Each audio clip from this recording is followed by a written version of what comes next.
کہ ٹھیک ہے لا الہ الا اللہ اور محمد رسول اللہ کا اقرار کر لیا، آپ لوگ مسلمان ہو گئے، صرف مسلمان ہوئے ہیں، مومن نہیں ہوئے۔ آپ کہیں گے کیا لا الہ الا اللہ محمد رسول اللہ کا اقرار کرنے پہ صرف مسلمان ہوتا ہے، مومن نہیں ہوتا؟ قرآن مجید کے آیت سے ترجمہ پیش کروں گا۔ رسول سے اللہ نے کہا کہ میرے رسول یہ اعرابی لوگ آتے ہیں اور کہتے ہیں کہ ہم ایمان لے کر آ گئے ہیں، ان سے کہہ دیجئے کہ آپ ایمان نہیں لے کر آئے ہیں بلکہ آپ مسلمان ہوئے ہیں، آپ مسلمان ہوئے، ابھی تو آپ کے دلوں میں ایمان داخل ہوا ہی نہیں۔ اس کا مطلب یہ ہے کہ مسلمان اور ہے، ایمان اور ہے، اسلام اور ہے، ایمان اور ہے۔ تو لا الہ الا اللہ محمد رسول اللہ کا اقرار کرنے پہ انسان مسلمان تو بنتا ہے، مومن نہیں بنتا۔ سبحان اللہ، لا الہ الا اللہ اور محمد رسول اللہ کا اقرار کرنے پر انسان مسلمان تو بن سکتا ہے، مومن نہیں بن سکتا۔ اس کا مطلب یہ ہے کہ مسلمان مومن نہیں بن سکتا، لیکن ہر مومن مسلمان بن سکتا ہے۔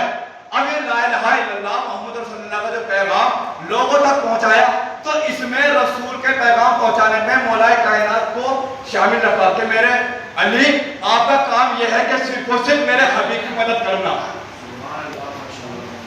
میرے علی آپ کا کام یہ ہے کہ میرے حبیب کی مدد کرنا۔ کیوں؟ اس لیے کہ یہ علی وہ ہے کہ جس کے ذریعے ہم نے تمام انبیاء کی مدد کروائی ہے، تمام انبیاء کی مدد ہم نے چھوٹے علی کے ذریعے کروائی ہے، لیکن میرے حبیب ہم نے تمہاری مدد علی کے ذریعے ظاہر بھی کروائی ہے، پوشیدہ طور سے بھی کروائی ہے، ظاہر بھی علی سے مدد کروائی ہے اور پوشیدہ طور سے بھی علی سے مدد کروائی ہے۔ اب جب جنگ خیبر، جنگ خندق، جنگ صفین، جنگ نہروان، جنگ بدر یہ ہو گئی اور لوگوں نے دیکھا کہ علی نے تلوار کے ذریعے ہمارے بڑے بڑوں کو قتل کر دیا، بڑے بڑوں کو علی نے ہمارے قتل کر دیا، تو اب یہاں سے علی کے دشمن بن گئے بڑی توجہ کے ساتھ، اس لیے کہ چاہتے تو یہ تھا کہ یہ اللہ کے دشمن بنے، چاہتے تو یہ تھا کہ یہ اللہ کے دشمن بنے، رسول کے دشمن بنے، لیکن اللہ تک یہ پہنچ نہیں سکتے، تو انہوں نے رسول کو ٹارگٹ کیا، رسول کی ہو گئی وفات، رسول کی ہو گئی شہادت، اب رسول کے بعد ہے اللہ کے ولی، تو انہوں نے مولا کائنات سے بدلہ لینا چاہا۔ جب مولا کائنات بھی دنیا سے جا چکا تو امام حسین سے بدلہ لیا۔ کیوں؟ اس لیے کہ یہ جو دین رسول لے کر آئے تھے یہ ہر کسی کو ہضم نہیں ہو رہا تھا، اب اس دین کی حفاظت کرنے والے تھے آل رسول، اس دین کی حفاظت کرنے والے کون تھے؟ آل رسول۔ تو آل رسول کو اس لیے ختم کرنا چاہ رہے تھے کہ جو دین ہمارے آباء و اجداد کا لایا ہوا تھا ہم اس پر باقی رہے، اور یہ جو اللہ کا دین ہے یہ ختم ہو جائے۔ اس لیے کہ جس وقت یہ جنگ چل رہی تھی اور لوگ بھاگ رہے تھے تو اللہ کی طرف سے ایک پیغام آیا کہ میرے حبیب ان سے کہہ دیجئے کہ اگر یہ اسلام قبول کرنا چاہتے ہیں تو تم کہو کہ ہم تمہارے جان کے امان لے لیں، یعنی ہم تمہیں امان دے دیں گے اگر تم لا الہ الا اللہ محمد رسول اللہ کو جو ہے قبول کر لو گے، اس کا کلمہ پڑھ لو گے، لا الہ الا اللہ کہہ دو گے تو ہم تمہاری جان کی امان لیتے ہیں۔ اب لوگوں نے یہ دیکھا کہ ظاہری طور سے ہم اہل بیت علیہ السلام سے بدلہ تو نہیں لے سکتے، اسلام کو مٹا تو نہیں سکتے، اب یہ چاہیے کہ ان کے اندر داخل ہو کر ان کی جڑوں کو کمزور کر دیں، بڑی توجہ کے ساتھ ان کے اندر داخل ہو کر ان کی جڑوں کو کمزور کر دیں۔ اب یہ لوگوں نے اسلام کو قبول کیا، رسول کا کلمہ پڑھا اور اسلام میں داخل ہو گئے۔ کیوں؟ اسلام میں داخل ہونے کے بعد اب کوئی ایسا نہیں تھا کہ جو ان پہ جو ہے خطر لاحق ہوتا، ان کی جو ہے جان لے لیتا۔ کیوں؟ اس لیے کہ رسول کا پیغام تھا کہ جو بھی لا الہ الا اللہ محمد رسول اللہ کا اقرار کرے گا وہ اس کی جان جو ہے امان میں رہے گی، اس کو جو ہے کوئی قتل و غارت نہیں کرے گا، اس کو کوئی نقصان نہیں پہنچائے گا۔ تو ان لوگوں نے اسلام میں داخل اور اسلام کے اندر داخل ہونے کے بعد اسلام کو اندرونی طور سے نقصان پہنچانا چاہا، اسلام کو اندرونی طور سے نقصان پہنچانا چاہا کہ اندر سے ہم لوگ اسلام کو کھوکھلا کرتے چلے جائیں گے، اور جب اسلام کھوکھلا ہو جائے گا تو یہ خود بخود ختم ہو جائے گا۔ تو رسول جو پیغام لے کے آئے، یہ رسول نے پیغام امت تک پہنچا اور اس کی حفاظت اپنے اہل بیت کے حوالے کی کہ میرے اہل بیت یہ تمہارے حوالے اسلام کر کے میں جا رہا ہوں، اب یہ تمہارا کام ہے کہ تمہیں اسلام کو کیسے حفاظت کرنی ہے، اسلام کو کیسے بچانا ہے۔ تو اسلام کو بچانے کے لیے اہل بیت آ گئے.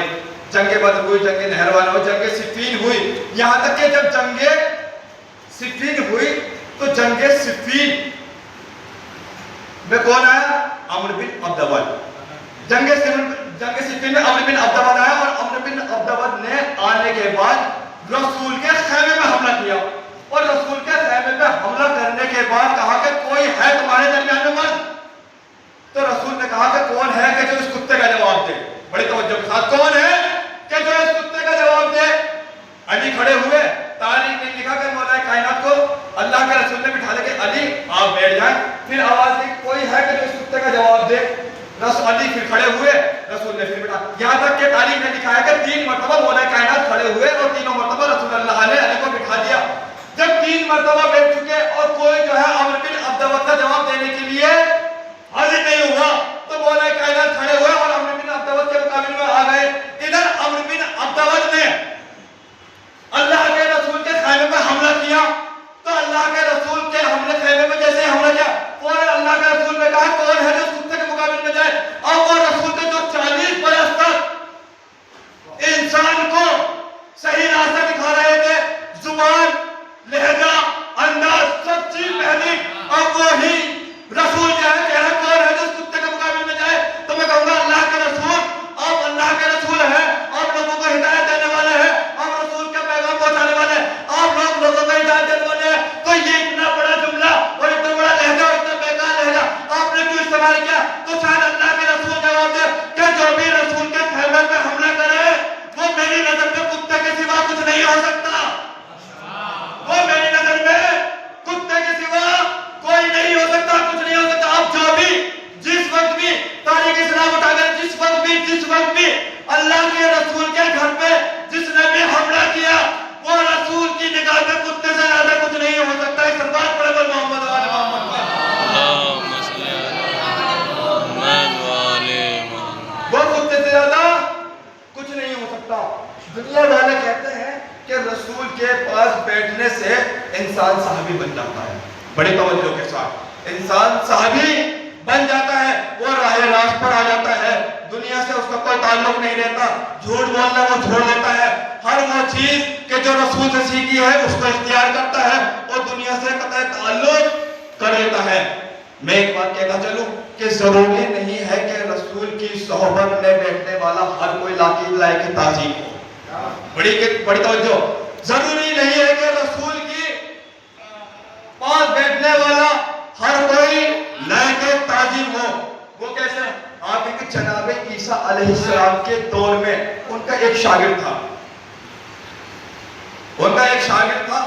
جناب عیسیٰ نے اپنے شاگرد کو لیا اور ایک بستی کی طرف چل دیے.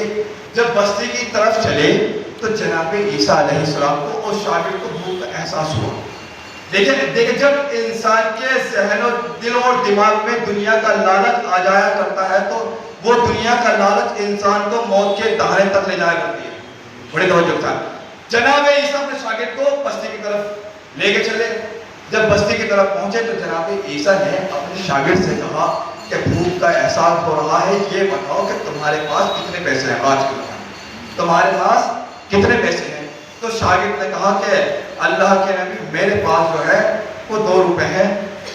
کہ تمہارے پاس 2 روپے ہیں, میرے پاس 1 روپے ہے. ایک کام کرو 3 روپے کی 3 روٹیاں مارکیٹ سے جا کر لے کر. اب 3 روپے اپنے شاگرد کو دیا, مارکیٹ میں شاگرد پہنچ گیا. جب روٹیاں خرید لی تو شاگرد کے ذہن میں آیا کہ اللہ کے نبی نے مجھے 1 روپے دیا ہے, میرے پاس 2 تھے, 3 روپے کی 3 روٹیاں ہی ہیں. اگر یہ تینوں روٹیاں میں اللہ کے نبی کے پاس لے کر چلا جاؤں گا تو آدھی روٹیاں میں کھا لوں گا, آدھی روٹی میرے استاد کھا لیں گے. تو کہیں ایسا نہ ہو کہ آدھی روٹی بٹ جائے. تو دل یہ چاہتا ہے کہ 1 روٹی میں پہلے ہی کھا لوں, 2 روٹی استاد کے پاس لے کے چلوں. تو 2 روٹی جناب عیسیٰ کے پاس لے کے چلا گیا. جب جناب عیسیٰ کے پاس 2 روٹیاں لے کے چلا گیا تو جناب عیسیٰ نے پوچھا یہ بتاؤ کہ روٹیاں کتنی تھی. بڑی توجہ کے ساتھ یہ بتاؤ کہ روٹیاں کتنی تھی. تو شاگرد نے کہا کہ استاد روٹیاں تھی 2. روٹیاں کتنی آئی تھی؟ روٹیاں آئی تھی 3. اللہ کے نبی کیا پوچھ رہے ہیں کہ یہ بتاؤ کہ روٹیاں کتنی تھی؟ کہ شاگرد نے کہا کہ اللہ کے نبی استاد روٹیاں صرف 2 تھی کہ 2 تھی کہ ٹھیک ہے روٹی کھائی. کھانا کھانے کے بعد آگے بڑھے. جب آگے چلتے رہے تو ایک دریا آیا. جب دریا آیا تو شاگرد نے دیکھا کہ دریا پار کرنے کے لیے تو کوئی کشتی نہیں, کوئی کشتی ہے ہی نہیں. تو اپنے استاد سے کہا کہ استاد یہ دریا جو آئی ہے یہاں, اس دریا کو کیسے پار کریں گے, یہاں تو کوئی کشتی ہے ہی نہیں. تو اللہ کے نبی نے کہا گھبرانے کی کوئی ضرورت نہیں, اللہ پہ بھروسہ کرتے ہیں, تم میرا دامن پکڑو, میں آگے آگے اور تم میرے پیچھے پیچھے. جناب عیسیٰ نے اور جناب عیسیٰ کے شاگرد نے وہ دریا پار کری. جب دریا پار کر لی تو جناب عیسیٰ نے اپنے شاگرد سے پوچھا کہ یہ بتاؤ تم نے دیکھا کیا, تم نے دیکھا کیا؟ تو اس شاگرد کہتا ہے کہ اللہ کے نبی میں نے دیکھا کہ ہم لوگوں نے بغیر کشتی کے دریا پار بھی کر لی, اور نہ تو آپ کے پیر بھیگے ہیں نہ میرے پیر بھیگے. تو یہ بتاؤ کہ تمہارے ایمان میں اضافہ ہوا ہے یا نہیں؟ بڑے توجہ کے ساتھ جیسے ہی اس نے اس بات کا اقرار کیا کہ نہ تو آپ کے پیر بھیگے اور نہ میرے پیر بھیگے ہیں, تو اللہ کے رسول نے کہا, اللہ کے نبی نے کہا کہ یہ بتاؤ تمہارے ایمان میں اضافہ ہوا ہے یا نہیں؟ تو جناب عیسیٰ کا شاگرد کہتا ہے یا نبی اللہ, جیسا ایمان میں اب اضافہ ہوا ہے ایسا تو ایمان میں اضافہ ہوا ہی نہیں تھا, ایسا تو ایمان تھا ہی نہیں. جب ایمان کا اقرار کروا لیا اور یہ پوچھ لیا کہ تیرے ایمان میں اضافہ ہو گیا ہے یا نہیں, تو جناب عیسیٰ نے اپنے شاگرد سے پوچھا کہ جب تیرے ایمان میں اضافہ ہو گیا تو اب یہ بتا روٹیاں کتنی تھی. بڑی توجہ کے ساتھ یہ بتا روٹیاں کتنی تھی. کشتی تھی بھی نہیں, دریا پار بھی کر لیا. اس بات کا اقرار بھی کر لیا کہ آپ جیسا نبی نہ آیا ہے نہ آئے گا. اس بات کا اقرار بھی کر لیا کہ آپ جیسا معجزہ دکھانے والا نبی نہ آیا ہے نہ آئے گا. اس بات کا اقرار بھی کر لیا کہ آپ جیسا صاحب کرامات نبی ہے نہ اور نہ آئے گا نہ آ سکتا. اور اس بات کا اقرار بھی کر لیا کہ جیسا ایمان میں اب اضافہ ہوا ہے ایسا ایمان میں اضافہ ہوا ہی نہیں تھا. تو جناب عیسیٰ نے پوچھا یہ بتا روٹیاں کتنی تھی. جیسے ہی یہ سنا تو شاگرد کہتا ہے کہ استاد روٹیاں تو صرف 2 ہی تھی. کہ استاد روٹیاں تو 2 ہی تھی. نبی ہے کچھ نہیں بولا, اپنے شاگرد کا ہاتھ پکڑا اور پھر چل دیے. پھر راستے میں جب چلے تو پھر بھوک کا احساس ہوا کہ دیکھا ایک ہرن کا جو ہے گروہ ہے وہ جا رہا ہے. وہ کیسا تھا, جناب عیسیٰ نے ہرن کو بلایا, اس کو کاٹا, اس کا گوشت جو ہے بھونا بنا اور کھایا. جب کھا لیا دونوں سیر ہو گئے تو جناب عیسیٰ نے ہرن کو لات مار کے کہا کہ تم باذن اللہ اللہ کے حکم سے کھڑا ہو گیا. یہ کھڑا ہو کے چلا گیا. اب اپنے شاگرد کی طرف جو ہے شاگرد سے پوچھا یہ بتاؤ کہ تم نے کیا دیکھا.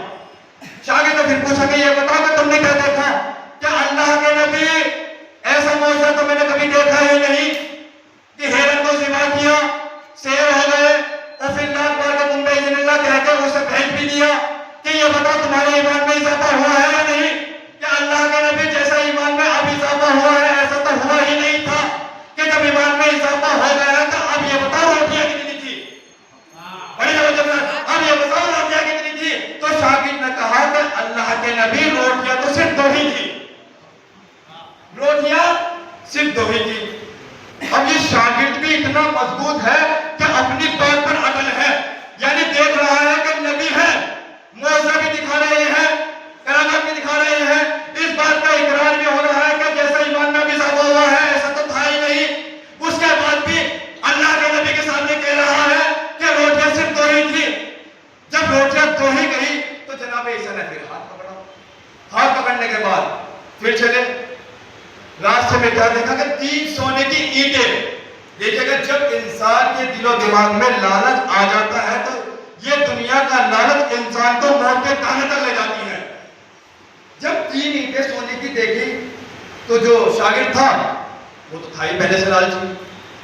جناب عیسیٰ نے کہا کہ یہ 3 سونے کی اینٹیں ہیں, ایک کام کرتے ہیں, ایک سونے کی اینٹ تمہاری ہے, ایک سونے کی اینٹ میری ہے, اور ایک تیسری سونے کی اس کی ہے کہ جس نے روٹی کھائی.